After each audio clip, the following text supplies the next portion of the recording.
1892 সাল বাংলার এক প্রত্যন্ত গ্রাম শিবপুর। গ্রামের ধারে ব্রিটিশদের তৈরি এক বিশাল নীলকুঠি। রাত হলেই ওখান থেকে অদ্ভুত ঢাকের শব্দ ভেসে আসে। গ্রামের লোক বলে ওখানে মা কালী স্বয়ং পাহারা দেন। বহু বছর আগে এক ইংরেজ সাহেব এডওয়ার্ড হ্যামিল্টন গ্রামের প্রাচীন কালী মন্দির ভেঙে নীলকুঠি বানিয়েছিল। মূর্তিটা ছুঁড়ে ফেলা হয়েছিল নদীতে। সেদিনই এক সাধু বলেছিল, মাকে অপমান করলে কুঠি রক্ত চাইবে। তারপর থেকে নীল চাষের মরশুমে ইংরেজ অফিসাররা একে একে উধাও হতে লাগল। রাত 12টায় কুঠির ছাদে জ্বলে উঠত নীল আলো। শোনা যেত নারীর গম্ভীর কণ্ঠ, ফিরিয়ে দাও। একদিন নতুন ম্যাজিস্ট্রেট হেনরি ব্রাউন সত্য জানতে কুঠিতে ঢোকে।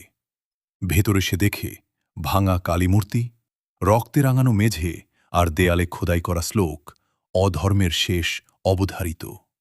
হঠাৎ ঢাক বাজে, মূর্তির চোখ খুলে যায়। পরদিন সকালে নীলকুঠি ধসে পড়ে। নদীর তীরে পাওয়া যায় কালীমূর্তি অক্ষত। এরপর থেকে গ্রামে আর নীল চাষ হয়নি। মন্দির ফিরে পেয়েছে মা কালী, আর নীলকুঠির জায়গায় আজও কেউ বাড়ি করে না।